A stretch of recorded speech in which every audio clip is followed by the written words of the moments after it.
All righty then. Looky here, looky here. This is number 39 of the Stone Roadie show, and we're gonna say action. All righty then. Yeah, a couple weeks ago, I kind of mentioned that Kathy and I might just do a special edition Stone Roadie show every now and then on the weekend. And this seems to be as good as time as any. We had a little failure in a connection with Lee Wilkerson a couple days ago, but we decided to go ahead and put that up so you could see that we really did have a bad connection. So he's not going to be able to get it together here till this week sometime, next week sometime. So people were commenting, well, yeah, we've seen you had a bad connection, but why didn't you just keep going? And we were Griff was kind of all prepared of everything he had going on for Lee. And so we just decided to cut it and start over again. So Kathy and I were talking, and she said, we should maybe do one today because, people still had some questions. So I said, yeah, let's just roll with that. So that's what we're going, and here we go. But first off, I'd like to send my condolences to my normal co-host Griff, whose sister passed away yesterday, and it was kind of bad because she's been kind of a little bit sick and a lot sick, I guess, but he's not been able to spend much time with her. And they were very close, but he hasn't been able to spend much time with her because he's been moving, and then finally got in, and then she passed away yesterday. So I want to send my condolences out to Griff for that situation. And yeah, she had basically the same kind of cancer that Paul Abraham has, and he's dealing with it a lot better. I guess hers was pretty aggressive, and she didn't find out about it until she just was sick, and they went in and said, "You're just full of cancer." So it was pretty aggressive at that point. So we're sorry about that, but Yeah. oh God, what was I gonna say? uh um I'm sorry uh, too, Griff. I'm so sorry about your sister. Please know that my thoughts and prayers are with you and your family.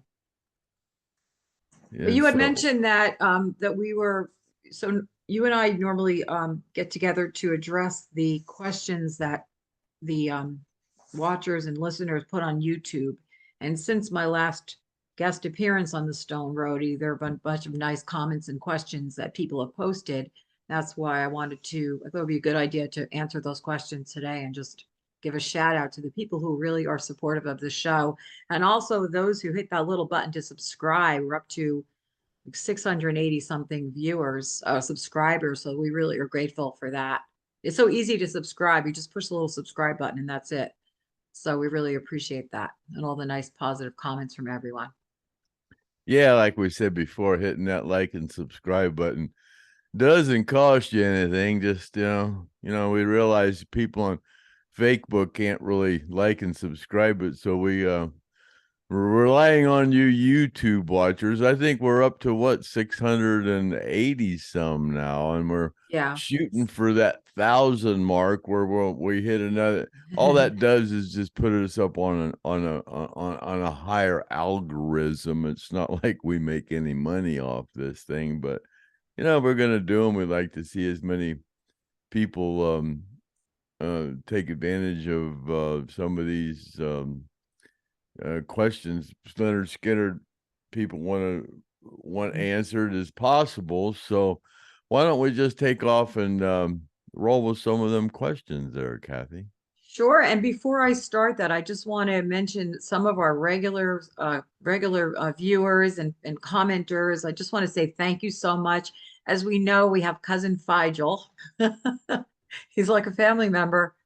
Edward Henry. I think I've mentioned him before. There's a gentleman who goes by the name of Gotta Do More. He's always putting nice comments on. I'm not sure what his real name is. John Doe, another. name. We don't know who that really is. Derek Collins and Homer Hancock. I'm not sure, but they're really supportive. Every time there's a podcast, they're always commenting and asking nice questions and saying nice things. In addition to the comment at the regulars, Nina Harper, just want to thank her. She said, another great show. Thanks, Craig, for sharing your stories with us. We never get tired of hearing Lynyrd Skynyrd stories. To me, they're the best ever. Thanks again and stay safe. And then James Burton, he said, again, thanks, Craig. You got more than a pocket full of memories. You worked with the gladiators of true rock legends, yourself included. Dave Orminsky, he's always on there also. Best show on the tube. Straight at you, pure, honest reality. This is not available anywhere. Thank you, Kathy, for helping to keep shows coming in Griff's absence. Amazing job. Thank you, Dave Orminsky. Craig, can't thank you enough for taking the time to do this. You're a national treasure for Skynyrd fans. D. Millstone. Damn, guys, I just rewatched y'all's first show again twice. And man, I didn't remember half the content, but I was really impressed by how much you covered, even your very first show. I've caught you from the very beginning Stone Roadie shows, and I feel like you are an old friend at this point. Thanks for bearing your soul, brother. Nice progress to this point. Mary Semino, you're one in a million, Craig. You ran with the greatest band in the world. God bless. Couple more here. They keep coming. David Selders, another fine show. Helps pass the miles away for this old truck driving man. It's the highlight of my week. Now I need more than white cups of coffee. I need the Stone Roadie show. And then I think the rest of them are questions. Yeah. So let's get in with the questions. Ready, Craig? I'm And ready. Yeah. I don't think you've previewed these yet. So get ready. Okay. This is from Don D. He says, can you ask Craig how all the guitars, amps, and other gear traveled from show to show? The gear, the guitars, everything. Do what now? How did all of the guitars, the amps, and all the gear travel from show to show? Oh, in a truck. Yeah, all the guitars go in a separate guitar case, just like you would carry around on the street, but then they go in a larger case, and then everything goes in the truck. Everything is in flight cases. Everything's got a case and a case and a case, so nothing gets destroyed. Yeah, it just all goes from in a truck. What about, do any of the guys, I thought you mentioned that some of the guys take their guitars with them on the plane. No, not really. None of the show, everything to do with the show just usually stays at the show. If they have a guitar they take back to the hotel, it's normally not one of the show guitars, and Okay. unless, Okay. All right. Thank you. Okay, David Coleman, love the show. Just curious, is there any footage of Rossington Collins band live that has not yet been released? The Rossington Collins band was 1980. It's through 83. So yeah, there wasn't a lot of video going on back in those days, unless it was at Winterland or whatever. Skinner's got that show at Winterland, but yeah, there wasn't a lot of video back in the 80, 81, 82, 83. It wasn't really very prominent. It's true, because I recall seeing a concert at the Garden State Arts Center in Homedale, and I was maybe in the second or third row. I don't recall who it was, but I used my camera. The security guards made me take the film out and give it to them. You weren't even allowed to take pictures. So this was in the 80s. So I'm not surprised that there's not a lot of footage, unless it was professional footage taken. All right, another question. This is from Luigi Garcia. Who is the blonde kid behind the drums in the films? Is that your son? I don't. It was either Chad or Chris Pyle. Okay. Both Yeah. of them were blondes, and they were both the same size. So yeah, it was either Chad or Chris Pyle. They were, because I was a lot of times I was the drum roadie. So it was Chad was with me. He was with me there behind the drums, and then Chris Pyle naturally was behind the drums too. So it's either one of those. Yeah.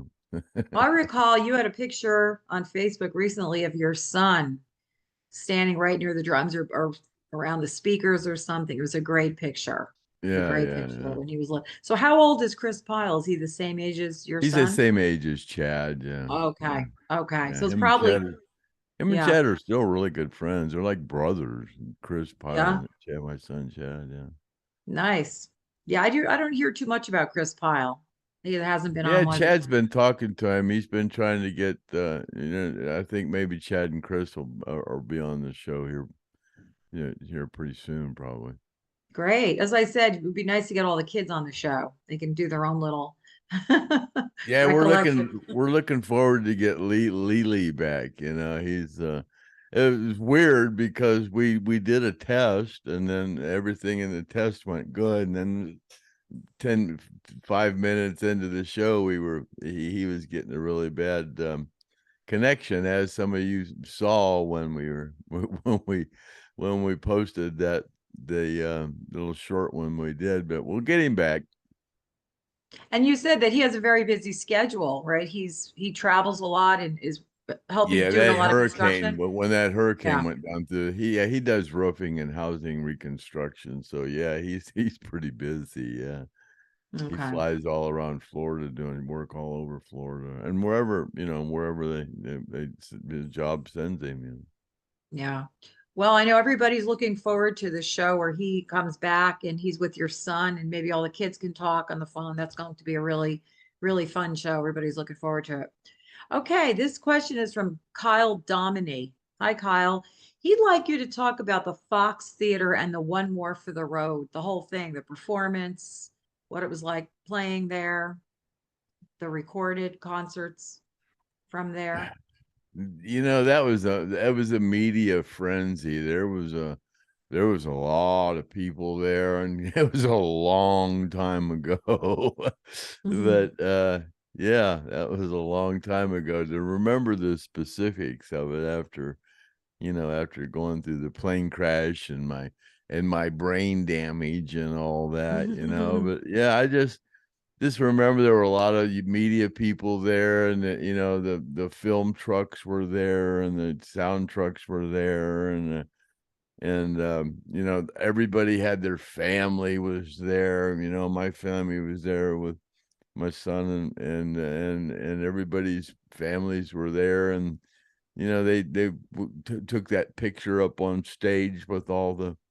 the all the people, and Chris Pyle was in between Ronnie's legs, and it was Oh, just. that was Chris. I thought that was Chad in that No, picture. that was Chris Oh, Pyle. He was in between Ronnie's legs, and there's all kind of pictures that were taken. Yeah, but guys, to remember the specifics of that was I mean, I remember them taking pictures of the band sitting in the audience, and yes. just Yeah. stuff like that. But it was a long time Well, I ago. recall the album jacket, opening it up and just seeing everybody, and you're in that picture too, standing in the Yeah, I back. mean, And I'm that's great. next to Kevin and Cassie, I think.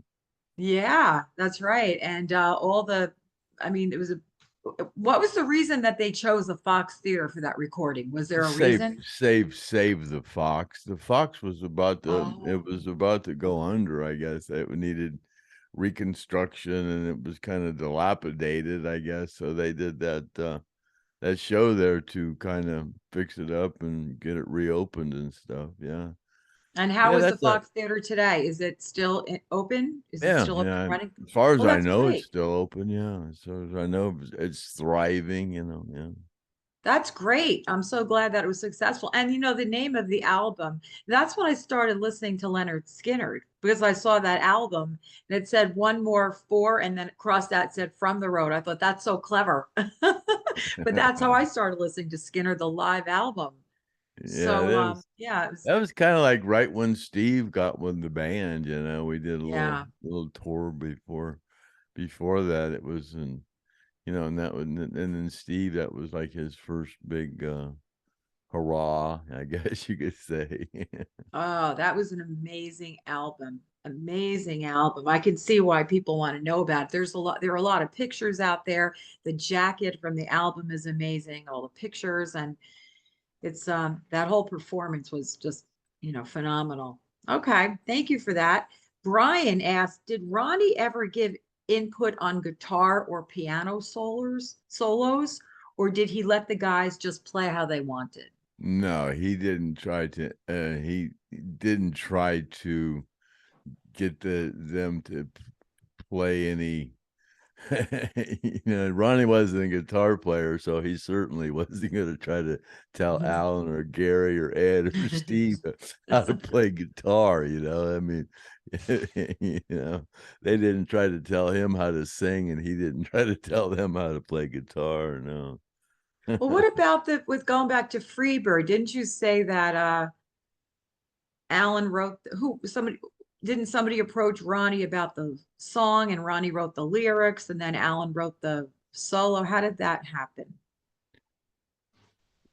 Well, Ronnie had a hard time writing lyrics to it. There were I forget the exact reason, but he was having a hard time writing lyrics to it. There was too much going on, and then one day it just clicked, and then there was always that hook, I guess, that people say that Kathy told Alan, if I leave here tomorrow, will you still remember me? And I guess that was kind of all there was. And Ronnie had a difficult time writing to it or coming up with a real strong structure in a song, and then one day it just clicked, I guess. There was a reason why he was having difficulty with it, and I can't really remember now. There was too much stuff going on. That's all I remember. Mhm. Okay. And well, that was all the questions. I'm not answering or addressing any of the questions that are coming on the Facebook page. We're just relaying to Craig the answers, the questions. You're gonna have to edit this. You're gonna have to edit that. You have to stop this right now. You want me to stop it? Yeah, because I stumbled on my words. You're gonna have to edit that. That's all right. There was only one more question. Okay, well, go ahead with that question. I And I can edit called that I out. called you Queg instead of Craig. Quag. No, I was just trying to say that there are a lot of questions and things that are being posted on Facebook, but I don't touch those questions. There are a lot of questions, but I know that's Griff's area, so I'm not going to tread on that. The only other, I don't want anybody to be angry with me, so sorry if I stumbled on my words. Questions. Doris DeSormo. She asked a couple of weeks ago, I want to know more about Linda Blair, how she got to be friends with the band, what was her relationship with the band members, how that all went down. And another thing, I noticed Danny Bonaduce from the Partridge Family, he was in some old pictures partying with the band. He was just a kid there, right? Old pictures, Danny Partridge. Yeah. Yeah. So When we were hanging around out in Hollywood, there was all kind of movie star type people that would kind of hang around. We were staying at the Continental Hyatt House, and that was just, it's kind of a celebrity type hangout place. It's right on Sunset Strip, so we had quite a few stars hanging around. That guy from Police Woman, I don't remember his name, and then Oh yeah. Yeah, the yeah, yeah. girl that was in Caddyshack. Oh I don't wow. remember her name. And yeah, there was all kind of star kind of people hanging around those days. But Linda Blair, I was there that night, and I can't remember where we were, where we ran into her. But yeah, that was kind of wild. And then she came back to the hotel, and then all of a sudden she was just hanging around a lot. That's how I remember. I mean, she came to a show up in the New England area, your part of the country, and it was an old theater, and me and Dean were up in one of those lofts up in the side of the thing while they were doing a sound check, and me and Linda and Dean and one of her friends were up there smoking hash. I think she was only 16 or something like that, That's what people want to So know because we she would have we would have been busted for contributing to the delinquency of a minor at that point, yeah. But yeah, Linda was really cool, man. She was with Rick Derringer one time. There's a place called the Flying Machine that's about 2 miles from my house here, and I used to go there a lot, and I went up, and they goes, Craig, you never believe who's here. And I said, who's that? And they goes, Linda Blair. And I went, wow, she's a friend of mine. So I went back and toward the dressing room area, and she came out with Rick Derringer, and she seen me, and she, Craig, and she ran up and hugged me and stuff, and all my friends from up there were going, boy, he knows everybody. It's kind You of funny. do. They were shocked that she knew me, the Exorcist woman, that was a hoot. She was definitely typecast after that movie because she did a couple of exorcisms. And then after that, I remember her doing a couple of movies when she was always like a problematic teenager. And one, she was the teenage runaway. Another one, she was a Sarah portrait of an alcoholic. And, we all watched those things. She was a big celebrity. And those are movies everybody watched, but she just was always, problematic and running away from home and drinking and doing all kinds of crazy things. But I know that she must have maintained friendship with the band because when I saw Rossington Collins in I think it was 81, I talked about this. She was in the hotel room afterwards, the time that Gene brought us onto the tour bus and he brought us up to the rooms, and Linda Blair was in one of the rooms. They opened the door and she was there. Actually, I had seen her and Gary were having dinner at a little diner down the street because we took Gene down to go get something to eat after the show. And Gary and Linda were in the diner also eating. So I know she was friends with them even after the crash and everything. Yeah, So do that we know which? picture. I Yeah. have a picture that I put up every once in a while I'm sitting in there we're sitting on the couch, and I have a briefcase in front of me that I got closed, and then Gary is beside me, and then Linda Blair, and then my friend Ronnie Caruso are in that hotel room. Yeah. So yeah, she hung around, after the crash a little bit. Did you know what she's up to today? No idea. I Okay. have no idea. No. Okay. So that's all the questions I have. There were just a few that came in from the last couple of podcasts, but I'm so happy that these subscribers are going up. And, I'm just here filling in.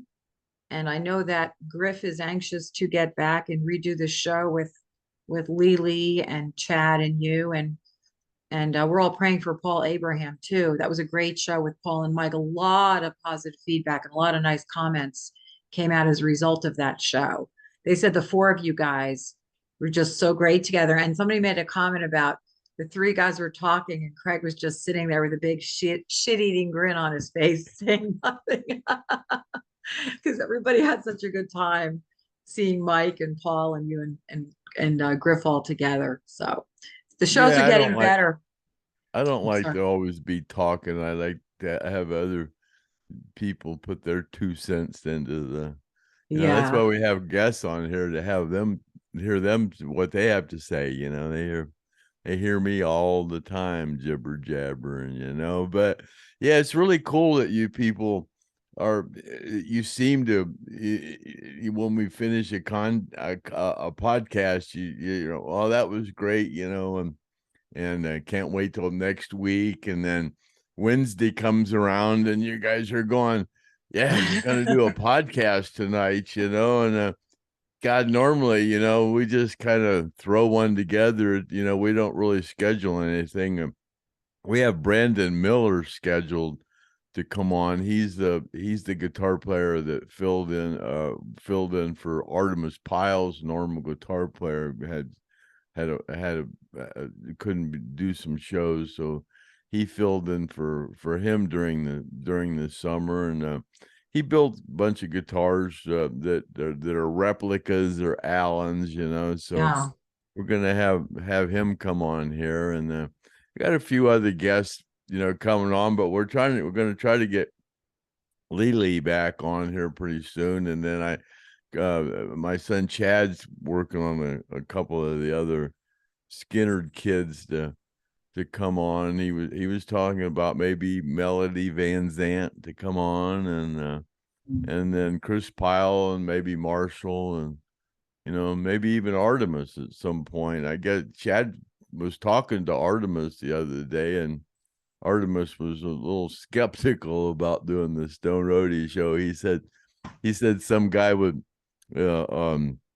approaches him at one of his shows and is always saying, "You got to go do the Stone Roadie show. You got to do this." He said, and he told Chad, he said, "I don't know who this guy is, but he keeps telling me I need to go on the Stone Roadie show." But I guess he's thinking about it. And yeah, Griff has actually been in contact with Sharon, Ed's wife, Sharon. I guess she kind of heard that we were talking about the book, and she contacted Griff and was asking Griff to ask me if I had any. I guess the holdup on Ed's book is actually pictures, and she's wanting to know if I have any pictures of Ed or any of the guys that, pictures that belong to me, because she doesn't want to get sued using other people's pictures. And I just don't have a lot of pictures of Ed, and we're trying to use ones that people have never seen. And a lot of the pictures I took, I kind of, people have seen them, I've shared them. So I'm gonna look around and see what I can't find for her. But I'd love to get some of my pictures in that book. That would be pretty cool. But Oh, absolutely. yeah. Absolutely. I'm trying to get, a couple of people have commented since I mentioned that I wanted to get Cameron Crowe on this show because he's such a great storyteller. And he did a story, it's on years ago on the King Biscuit Flower Hour about the hat incident in Tokyo. He's a great storyteller. He's a great speaker, a great writer. And I mentioned one of the first times I was here on the podcast that I'd like to get Cameron Crowe, and I've tried to message him on Facebook, but with no success. And since then, people have said, get Cameron Crowe in the show. So if anybody has any way to connect with Cameron Crowe, please do so. We're trying to reach him. We want him on this show. And if Artemis wants to come on, I'd love to be a guest and talk to Artemis too. So that would be nice if I'm invited.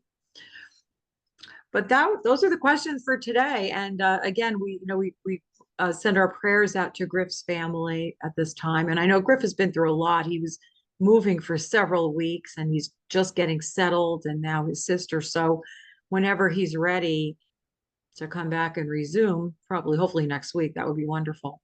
Yeah, Griff was telling me him and his sister were pretty close. He said she was a little older than he was, so when grew up and started driving and stuff, he said she used to loan him her Volkswagen hatchback, and that was like his first car he used to drive around and date, and stuff when he was 16. So I guess they were pretty close, yeah. But she just passed away yesterday, and it talked to him today, and I guess she's just gonna be cremated, and then they're gonna have a celebration of life Yeah. Thing going on for her in the near future. But if that's all you got, Kathy, I guess we can call 39, podcast number 39, a wrap. This special edition of the STONED Roadie show that wasn't advertised, and we'll just guess start end this one with my favorite lullaby, or whatever you want to call it, Your song, you have to end it with this song. Happy trails to you until we meet again. And that'll wrap it up for number 39 of the STONED Roadie show with the lovely Kathy GODSEY and the STONED Roadie Craig Reed. We'll call that a wrap. Cut. And I gotta shut it off here. Let me see. Goodbye, Kathy GODSEY. Goodbye, Kathy GODSEY. Oh, later. Bye.